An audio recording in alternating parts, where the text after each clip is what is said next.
Welcome back to what I think is a much needed video. I'm here with Graham to look back at what we did this season a little bit, where we think Arsenal's strengths and weaknesses were, what we saw from a tactical perspective, what we need to do to learn from it this summer. And it's also a good time to actually announce to you guys, you're going to see us throughout the summer. I know we normally take a bit of a break with this show. Don't know if we're going to call it Tactical Insight or In Focus or I don't know, but the point is, Graham and I will be here with Nick's help too, looking at players we're linked with and actually doing more, doing the shows we do, but looking at the players that we want to sign, that Arsenal are rumoured to be trying to sign, and understanding what our summer looks like, and what our 25-26 season looks like. Graham, how many years have we been doing this now? 3-4 seasons, I think?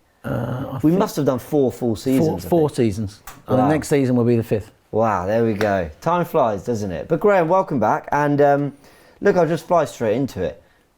What are your overarching points that are going to kind of set the tone for what we're going to talk about in this vid? Because it was a disappointing season that still had highs and still had things we can build on. Yeah, I think had we known, James, that Manchester City would lose their grip on the Premier League title this season, I think most rational football fans would have expected Arsenal to come through and win the league. Few expected Arne Slot to arrive at Liverpool and in Liverpool's first season win the league with 5 less points than what Arsenal achieved last season, finishing second. But that's exactly what happened. There were extenuating circumstances. We're going to focus on some of the injuries we had during the season to key players as well as some of the discipline and bad refereeing that cost us certain games where players were sent off.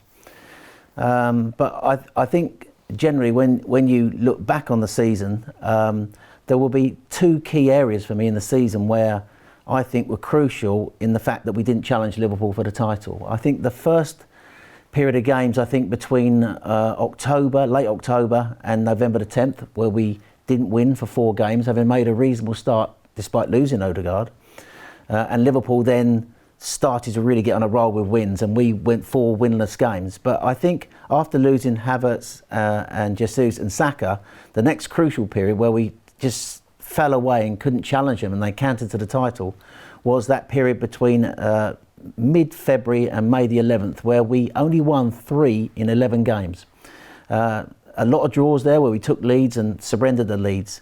I think tactically, I think I will say this, I think Mikel Arteta's desire for control became over-obsessive this season to the point where we just weren't killing teams off. And I know we're going to go into that today, but overall, disappointing season.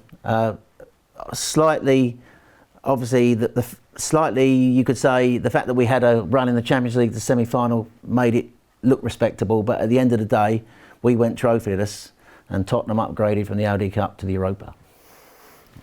Even when they win something, he's got to get a line in on Tottenham. Let's go through our season stats as the first thing we want to talk about. We can see it on our screen, you can all see it on your screens too, that we had 20 wins this season, the joint 3rd most in the league, 14 draws, so that was the 2nd most draws in the league. Wow. 4 defeats, Liverpool also only lost 4 games. That's one thing, that's 1 less defeat than the season before, so we were somewhat harder to beat, but look at the amount of draws. Scored 69 goals. We also have comparisons with the season before that, which we'll talk about in a sec. That was the 3rd, that ranks us 3rd in the league. We conceded 34 goals, once again the best defence. We're hard to beat, we're hard to score against. 64 yellow cards, which actually puts us 18th, right? So only 2 other teams had less. But with 6 red cards, we had the most. Actually had some data that I thought was worth bringing back up here on screen, which I went through a Turkish behind the numbers. The total Premier League red cards alongside the Premier League finish for Arsenal. And you can see at the time of doing this graphic, Arsenal could have finished anywhere between 2nd and 6th. We now know they finished 2nd. But the reason I wanted to highlight the point that, with a couple games to go, we could easily have finished as low as 6th, was to make the point that it was a disappointing campaign. Whenever we've had that high number of red cards rack up, we've fallen further from where we want to be. Actually, in the 2 seasons where we only got 2 red cards across 2 campaigns, we had 2 very, very respectable league campaigns, challenging for the title we weren't expected to, and then taking City all the way to the final day the year after. So the red cards were a problem. I think 3, maybe 4 of them weren't even our fault, if I'm really honest. I think Arsenal probably deserved 2. I think the Bournemouth one for Saliba, there was one more recently, I think. I can't quite remember them. Mikel Marino. Yeah, that was Liverpool. a red. Yeah. That was a red. I think Lewis Skelly was actually genuinely. I think he was fouled I by thought Kudus before he brought him down. I think it's probably a red. Probably a red. You know, I think whatever. 3 were definitely debatable. Yeah, three I really don't feel good about. But the point is, you don't keep players on the pitch, whether it's your fault or not, or whatever. You know, it's harder to win games, isn't it? It is, and I think the one thing that you could argue is ever since he's been at the club, Arteta, we have had a problem with discipline and keeping players on the pitch. So, you know, the fact that we lost key players, and you've got to remember when Saliba was sent off at Bournemouth, he then missed the Liverpool game, which the home game. Which meant, by the way, reshaping our whole defence. Partey to go to right back, Timber to go to left back. So yeah, and we ended that game with almost like a complete non-first choice back four. But I think when you look at it, the discipline this season in the team, there's an argument that it hasn't been good enough. The players let Arteta down on the pitch in some of their decision making. But having said that, I think some of the sendings off early in the season, like Declan Rice and Trossard for kicking the ball away, admittedly on yellow cards, by the end of the season, that referees were no longer booking players for that. So we suffered there in a rule that ultimately they weren't enforcing as the season went on. Yeah, completely agree. And the other thing I want to talk about with you, Graham, is our game model and attack. We will use the tactical pad to illustrate this, but you sent through some more great data. Arsenal's goal scoring issues really highlighted here. You can see in the 23-24 campaign where we finished second within a couple of points of City. We scored 91 goals, ranking second in that season, 657 shots, ranking third. Our shot conversion rate was decent. I don't think it's brilliant, if I'm honest. We'll chat about that. And the XG of 77.5 is massively up on the season after, 61.4, where we ranked 6th in the league. And you can see all the other numbers are down generally. Our shot conversion rate, we'll tell you, we don't really have a problem with finishing though, Graham. But when I watch us, I think there's a couple of things that stand out from this data. A, we scored a lot of goals, not because we were massively more clinical the season before, but because we had so much more control of games. And that was evidenced by the XG. 77.5 is a massive jump on 61.4. You're expected to score way more goals and therefore win way more matches. Shot conversion rate, there's no massive difference. So this whole we really need a striker thing, my eyes tell me that, but the data doesn't always tell you that. And there will be other data that does, but it doesn't always tell you that, is what we're saying. I think the eye test watching Arsenal this season told me different. I have to say, I just think, and we've discussed this before I came up here today when we were having a conversation on the phone yesterday. I just think this season we've turned away from what I would say making the obvious pass to create openings, and that has been reflected in the way our captain Martin Odegaard has played, in the fact the shot creating actions and not generally and also in open play from Odegaard have been well down this season. And we haven't been sort of like taking what I would call the risk v reward strategy too much in games. I think Arteta has been over-obsessed with control this season. There are reasons for that, James, in the play, and that is simply because he's lost key players, and I don't think he's trusted the players that he's brought in enough. So ultimately, I watched Odegaard a lot this season, and he was missing himself for a number of games, but him and Saka missed 32 of the 57 games we played this season, and they rarely played together, did they? Or they didn't play together as much as we would like. And as a result of that, I think the responsibility was on him a lot. I watched him a lot in the stadium, the way we built up this season. It's a very slow possession-based style now, even more slower than previous seasons. But I thought he didn't trust his right side enough, and we lost that right side this season. We lost White, Saka and Odegaard, which is a key part of our team. Odegaard and Saka is the attacking partnership that drives the team. We lost that. And I thought as a result of that, when Odegaard was on the pitch, Saka wasn't there and White wasn't there. I know Timber played some games. But I thought a lot of the time he was turning away on the right-hand side and just funneling it across to the left to keep the possession. I'm not sure if that was under instruction or whether that's the way he didn't trust the players on the pitch himself. I don't know. But it seemed to me that it was more conservative in build-up, and we weren't making that killer pass even when there was the obvious opening there to do so. And I thought, I think that is instruction from Arteta. I think he wants control. His buzzword is control, but it became over-obsessive with control during the season. It affected the way we played. I think there's two bits of analysis we can do that support what we're saying here, because I completely agree. Some people will go, but that's because of the injuries, or maybe our style isn't that different, maybe we just got a bit found out. I think there's definitely two things for me that illustrate that Arteta is more concerned about maybe territory, control, where we're playing our football, than actually letting the more natural talent of the players come through. Now, that's not saying he doesn't want the natural talent. Of course he does. Of course he wants Saka to express himself in some way. But there's just a balance, and I think Arteta leans more on the side of the tactics, the system, the model, than I would prefer to see. I think one of the reasons Liverpool won the title was because Arne Slot got that balance between the kind of free-flowing, high-energy football of a Jurgen Klopp and giving Salah the freedom, but adding a little bit more structure to it too. I think Arsenal almost need to go the other way. Now, this is one bit of data and evidence we got. Again, we went through this on Behind the Numbers with Turkish. But if you look, Arsenal are up there for press sequences with Liverpool last season. They're Premier League ranked 4th and 5th. So there's more pressing sequences from Arsenal than title winners Liverpool. High press, being a good pressing team has been a key factor of teams that have been successful for the last 5, 10, 15 years now, all the way back to Barcelona under Guardiola. Passive defensive action is better from Arsenal. That ranks us 3rd to Liverpool's 4th. We have more high turnovers than them, 3rd and are ranking 3rd and Liverpool 6th. But if you look at the high turnovers that actually ended in a goal, it's 10 for Liverpool, the best in the league. Arsenal are on 5, ranking them 8th. And the percentage of high turnovers that end in shots is 12.79% for Arsenal, way down Liverpool's 20%. And I think the reason this highlights what we've just been saying, and the reason I wanted to bring this back up in this show, is it shows that we are able to, because of a structure, press really well, win the ball high up the pitch. And that's when you've got a team spread out, trying to play out the back. That's when you've got a team thinking about attack, not about defence. And we do so little to hurt teams. So Liverpool, who aren't as good via the numbers in terms of the pressing and the winning the ball back, are still doing more to hurt teams. They're way more efficient on that side of things than we are. And I think that's an example of how many times have we seen Arsenal win the ball back and Odegaard turns backwards and Saka might turn back and Martin, because they want to recycle possession, almost get back into our attacking shape so they can go through the patterns again, rather than let the instinct take over and go, right, there's a team that's opened up, let's go kill him. I think that what Liverpool do really well is that when they win the ball back, Salah is often high up the pitch. Salah does not have to work back like, say, Saka does.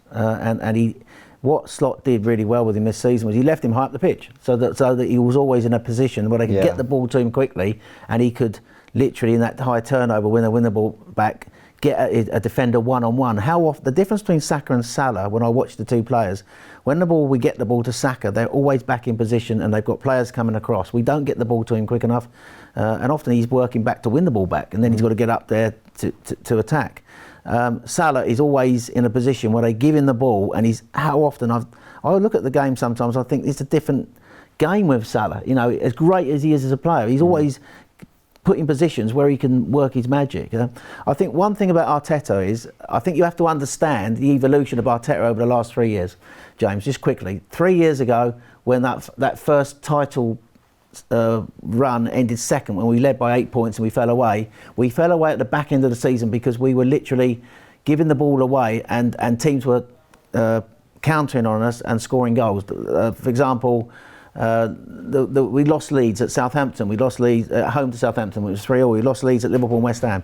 When we went into the next season, he addressed that by making us, I thought, better off the ball, and he brought in off the ball players like Havertz and Rice, and basically we became better off the ball with the pressing. The distances between the defence and the midfield and the attack were smaller, and we always got back into a shape quickly, and that's one thing he's always instilled into this team. So we're very good. Those numbers reflect that we're very good off the ball, but what we're not good at is when we get the ball back is actually getting the ball quickly into positions where we can hurt teams, and that's what that data shows. I completely have to agree. Let's take it to the tactical pad, because it's not just hurting teams when we win the ball back because the press is great. It's also giving our players the freedom to express themselves when there is space to exploit. What we've got here, I mean, it's not meant to be Chelsea, but I've just made them in blue. But look, it's not a recreation because you've got Lewis Skelly in there. But you were talking to me on the phone about that run that Kai Havertz made when, it was Odegaard had the ball. It was Odegaard had the ball. This was last season when we got the 91 goals, James. Havertz makes the run, doesn't he? Yeah, we were talking about Odegaard picks the ball up in the left half space, and basically he threads the ball right behind their defence, and Havertz, who's coming from the centre of the pitch makes a run in behind their centre half and gets through. It was unbelievable pass, but wasn't it? What it showed is that we moved the ball quickly from back to front and got one of our forwards into a position where he could attack behind the defence and score a goal. We don't do enough of that. And again, we had this conversation about the Liverpool game at Anfield, where we noticed Martinelli, when he switched positions with Trossard and Trossard went out wide left and Martinelli went down the centre, Martinelli was making diagonal runs or runs off the centre half through the middle of Liverpool's defence. And we had the ball, and our midfield players, instead of just feeding the ball and putting him in a position where he could run through, they were just sort of like building it up with slow passes, waiting for a more controlled sort of situation. I think sometimes when as I said to you, that we turn away from the obvious. That was an obvious pass through the middle for Martinelli to run on through in much the same way as Odegaard played Havertz in that particular game against Chelsea. Yet this season, whether it's by design or instruction, the midfield players don't want to make that real killer pass and put one of our runners in behind the defence. And that we've highlighted that instance there. Last season we were doing that. And I think it shows two things. An unwillingness to play through the middle. If not an unwillingness, then at least a struggle to. Maybe we want to, but we struggle to. Now, there was a great goal, which I'm going to sort of just loosely recreate here, that we scored the other day against Bournemouth, where Odegaard had the ball here, and it was actually Declan Rice in this space, and Odegaard threaded it through to Rice, who then went round the keeper, and then put into the back of the net. That was a really nice goal through the middle. We had barely seen much of that this season. So I wonder whether Arteta can really focus, not just in terms of player additions, but in terms of actual tactics to focus more of our football down the middle next season. And I wish I could take credit for this because I think it's a brilliant spot. I was watching the Canon podcast with Alex of the Different Knock, George and Ryan as well. I can't remember which of the three made the point. I think it was Alex. They were talking about how Arsenal play so much of their football out wide. Yeah. And one of the reasons is probably because when you've got players, dropping, they're dropping into this shape, right, to try and press and to try and win the ball back. I think, well, no, not I think, I'm repeating what they think. It could be that Arsenal are essentially looking at wide areas as so they want to go round a team rather than go over the top or go through a team. But a big part of that is because when you lose the ball, so let's say Saka loses it to a Cucurella or a number 3, they've got so little of the pitch to actually exploit because they've won it back right on the touchline. And that makes it much easier for Arsenal to squeeze and win the ball back again. Yeah. Because this literal, I'm going to try and illustrate, I don't know if I can, try to do it in red. Because there's literally this part of the pitch, I'm going off the pitch to show you, that acts as a press too. The touchline literally acts as an area that the player off the pitch, so that the player in the touchline on the corner who's just won the ball back can't access. So you squeeze this area really well, and it's part of, I think, why Arsenal are so good at winning the ball back, because they're very good at setting traps. When they do lose it, they know exactly how to make that area of the pitch so small. Anyway, I've been rambling on, but my point is, Arsenal, I think, almost attack down the right and down the left with a view to what they'll do if they actually end up losing it. So it's not just about trying to get round the team. It's not just about going, well, we think this is our best route to goal. It's also a case of we don't want to be counter-pressed. We don't want to be hurt in transition. Yeah. And this is how we're going to have control of you lot. Yeah, and I think if you push Lewis Skelly over to the left-hand side, into the left, and move Rice into the box, you've got over to the left-hand side. What you get when Arsenal build up. No, move Lewis Skelly in Martin inside. That's it, Lewis Skelly there and Rice to the right. So you'll notice there that on the left, Rice slightly over more in line with Lewis Skelly. You've got a little triangle there. So what he does is he creates triangles on both sides of the pitch. There's the left-sided triangle there, Lewis Skelly inverting, Martinelli out wide, and Rice in the left half space up high. And then on the right-hand side, you've got what normally happens is you have Havertz obviously would be in the centre, but you would have Timber or White pushing up, Saka high and wide, and Odegaard in the half space. So there's triangles on both sides of the pitch. Yeah. We don't go through the middle of the pitch because we want to.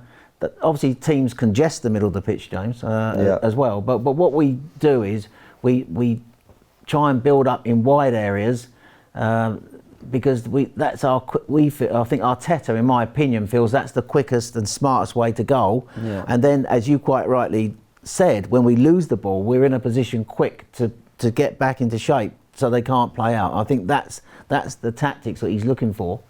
And obviously teams congest the middle of the pitch anyway, so sometimes we can't go through the middle of the pitch. Yeah. If you want to go through the middle of the pitch, you can't build up slowly like he does because the spaces shrink. Yeah. If you're going to play through the middle of the pitch, you've got to play a quick killer pass, and somebody's got to make a run. Our forwards don't make enough runs, but when they do make a run off a defender, they're not fed the ball. He prefers to go out wide and build up in this shape. And I do agree 100%, you are right. It's like the quickest way to go, I feel, as though he wants to play, but we're also set up to win the ball back and also to squeeze if we lose the ball. Yeah, completely agree. That's some stuff on the game model.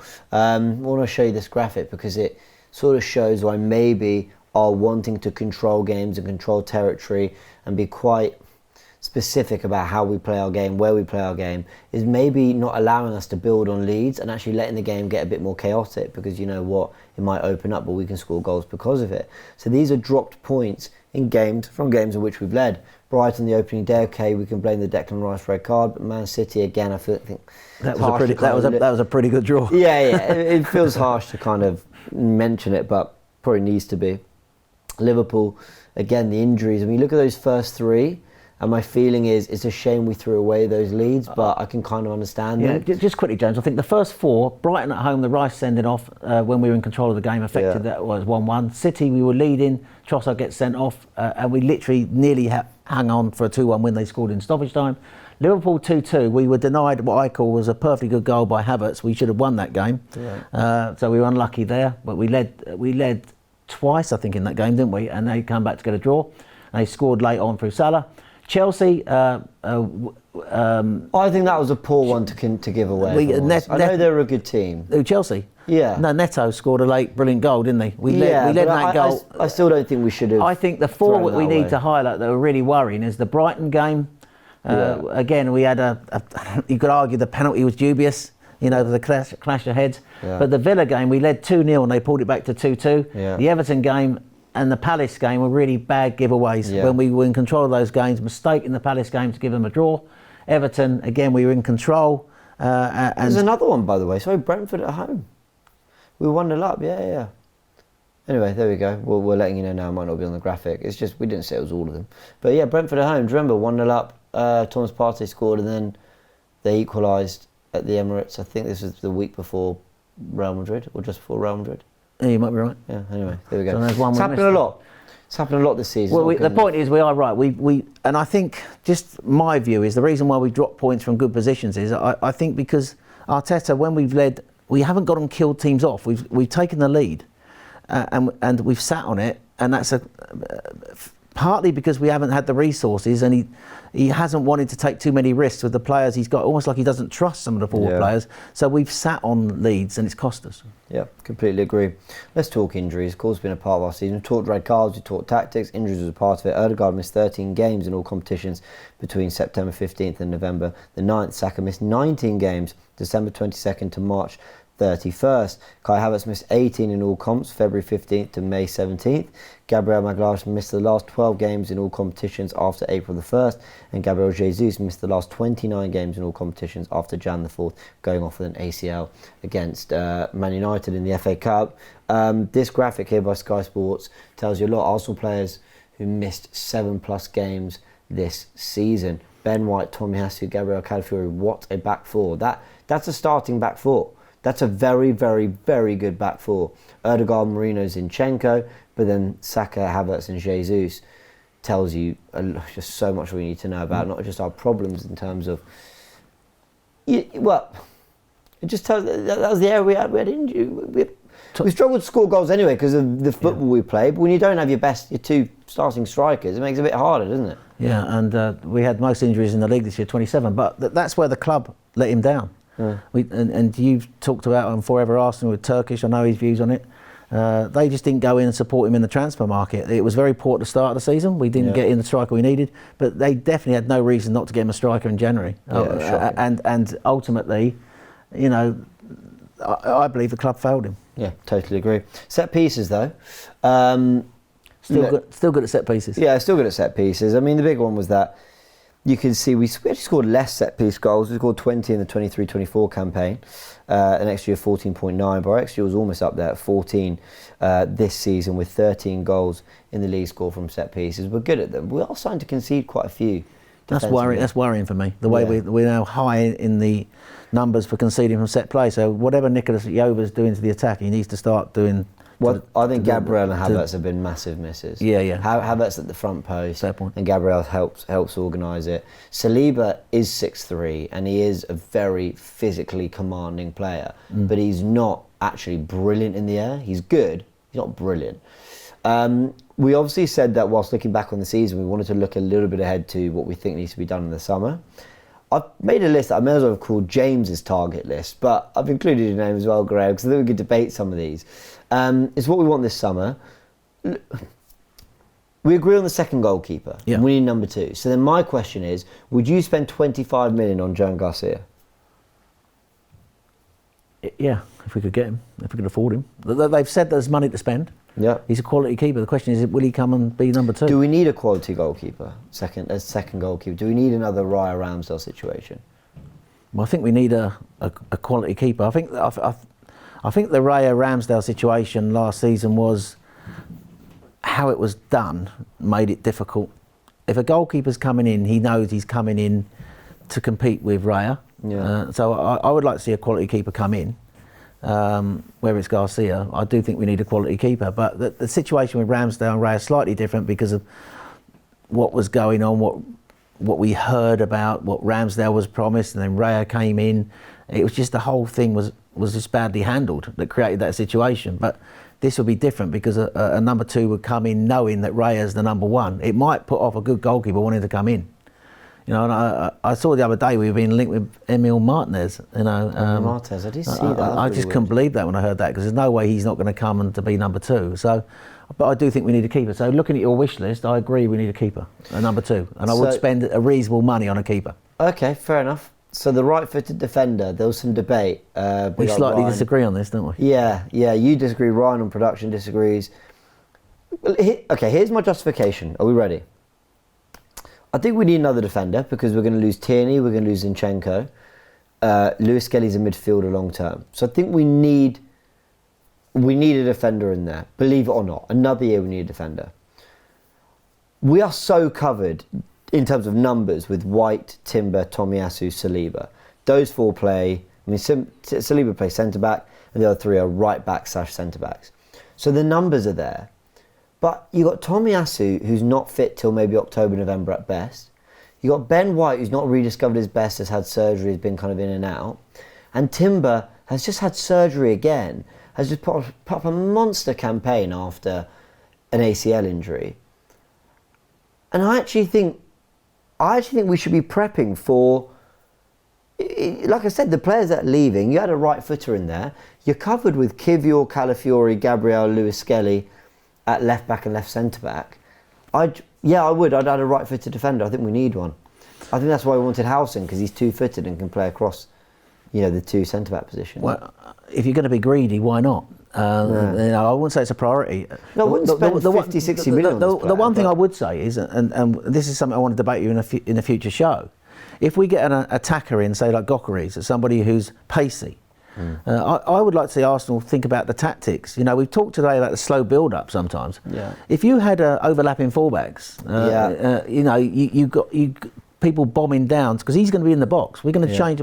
We're not going to have someone coming short to build up in the way that Havertz does. If we buy a Gokaris, I think he's more a penalty box poacher. So we want to. I think we're going to have to change the way we play, and that might involve the way we play our fullbacks. So I think at the moment the fullbacks, one inverts, one goes up high. I would like to see possibly that left-hand side doesn't offer the same threat as the right-hand side, because we haven't got what I would call an overlapping fullback. Tierney was somebody who could do the job, but he didn't trust him. And I know he doesn't want to play like that, but I think if you're going to get Gokaris in, and we're going to talk about the need for a centre forward, that style of player is going to need somebody to put crosses into the box who's going to overlap and offer more than just somebody who inverts. I think it depends on the transfers or the structure of the team he's going to want next season and who that striker is. If he goes for Sesko, which people say is more suited to the way we play, that will suit the style of an inverted fullback and the way he builds up. But if he goes for Gyökeres, I would like to see somebody like the guy at Bournemouth, who Liverpool are going to get. Kirkers. Who's really good. I watched him at the Emirates. He's such a good player. Some of the crosses he puts into the box are just phenomenal. So maybe I would say then a defender, depending on who we get as a striker. If we were to get the Gyökeres deal over the line. Okay, yeah, fair, interesting way to look at it. We agree on the number 6, and Zubimendi's coming in. We've just done a breaking news on the channel. Go check it out. Actually, that was a little while back, but anyway. I've got a creative 8 / number 10. I think we need this more than we need a left winger. I said it. Okay. I really do. I think our team is too focused on Ødegaard being the main creative outlet, unless it's Saka from wide areas. But I'm talking in the middle of the pitch. I think it's too dependent on it being Ødegaard, and I actually don't think it's any. I don't think it's Ødegaard's actually biggest strength. I'm talking purely player profiles here, okay? I'm not talking quality. I'm talking player profiles. I think Ødegaard is closer to Thiago than he is to Kevin De Bruyne. Thiago would roam around the midfield. He'd be great off the ball. He'd get on the ball and play from deeper areas. He could make things happen in the final third. He could shoot from distance. He could pick out a great pass. But he wasn't a 10. He was a creative, roaming, all-round midfielder who was known for his silk and his guile and his class. And I'm not saying Ødegaard's at that level, but the De Bruyne type player, the Bruno Fernandes type player, are ones in the final third that kill you with just a great. They see space, they attack it. They hit a great pass. They put it on a sixpence for a striker, and then when the sight of goal opens up, right foot, left foot, they will hit it. I don't think Ødegaard's got that. I think he can hit a great stroke. We just saw it at Southampton. I think he can produce those moments, but a Thiago could produce those moments. So I think we need someone to help take the creative burden off Martin Ødegaard. Now, maybe that's Ethan Nwaneri, but then you've got the most natural heir to Bukayo Saka or back up to Saka taking up that place in the squad. So that's my pitch. Do you agree we need a player of that type? You just sold it really well to me. When you said it, when we were just having our pre-show discussion, I thought, no. Yeah. But you didn't explain it to me to take the creative burden off Ødegaard. So I do think, now you've sold it to me, I think that's, I don't disagree with you. But who would that player be? Well, I think they're out there. You know, Morgan Gibbs-White. You know, Ryan Shirky, I know, is being looked at by Man City. You know, Matheus Cunha's just made a move to Man United. He's going to be playing in those pockets. I mean, I don't think they're perfect names, but I think there are players like Florian Wirtz about to go to Liverpool for 100 and whatever million.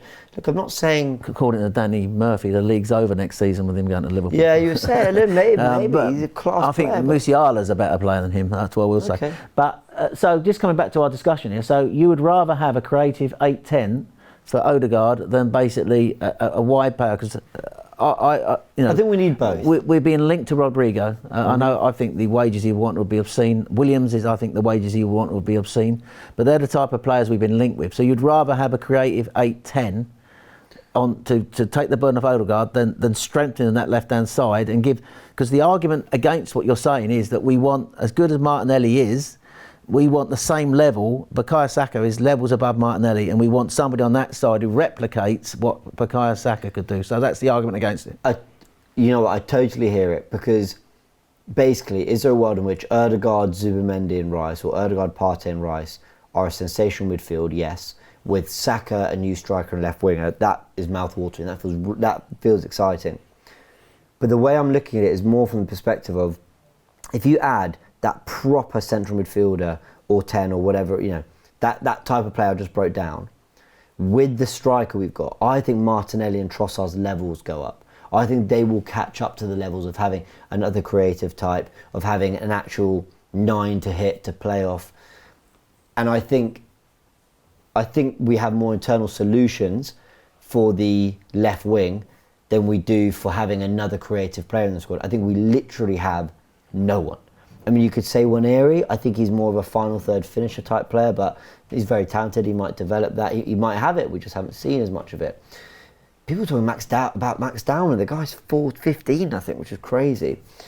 Saka could be creative. I just think we have maybe Lewis Skelly in midfield as an answer, but I think Martin and Trossard can get to the level, or can go up levels. Yeah. Whereas I don't think we've got anyone who's just going to suddenly be that player in our squad. Yeah, unless Ødegaard becomes more that. Yeah, that's a good argument you make, and I think, you know, if we do go down that route, obviously I don't think we get the player. I don't think we get all three. No, but I think the key player, and I know it's the last one on your list, is the centre forward. We definitely need a striker. And who's your number one? Who do you want? Gyökeres. You want Gyökeres? Yeah, look, I don't follow the argument that he's playing in a weak league. I think he's at the peak of his powers. I see him the way he destroyed Man City in the Champions League. Yeah. All right, his goals, Sesko doesn't get so many goals, but he's in a harder league and he plays against better opposition. I get that, and he's a very good forward. And if you don't pick him up, as you said quite eloquently this morning, the danger would be in a few years he could be elite, and we don't get him. But Arteta's at that point really where he needs to win something big next season, you know. So I think he needs to finish at Arsenal. I think Gyökeres is that. He offers pace. His record in the Champions League is pretty good, not just in the Portuguese league. He scored 95 goals for Sporting in 2 seasons. I think that player is the here and now. But I think if we get him, we'll have to think about the way we play, the way we use our fullbacks, and we're going to have to change from the slow build-up to, I think, not turn away from the obvious. When he makes that run, give it to him. And when he's in the box, like, I know he's not great in the air like Sesko, but he's always in the box. We got to get crosses into him in the box. Yeah. So for me, Gyökeres is now he's 27, is he? Something like that. 26, 27. 26, 27. He is now at the peak of his powers. He's had 2 great seasons, and he's the one that I would like. Okay. And do you want Sesko? No, I didn't say that. I want Gyökeres, but it's 55-45. As in, I'm not like, yes, it's got to be Gyökeres, because I have a feeling that we'll reflect on the Sesko deal if we don't do it and go, we might have just... Because you think he's going to be better in the long run? I don't know. But what happens if you bring him in and he doesn't... He has... No, I hear it. I prefer Gyökeres. But then Arteta might be thinking, Arteta and the club really need to deliver next season. I think we've all said it. It's been well documented. And it's not just the channel saying it, it's fans generally and the media all saying it. He's got to deliver. He's promised he's going to deliver. Surely he's going to want the player. No, I hear it. He's not going to want... Where do you sit on Julian Alvarez? Thierry Henry was waxing lyrical about him. I think he's a great player. And I you know as well as I did, I went to Madrid with my son Cameron to watch Real Madrid v Atletico Madrid in La Liga.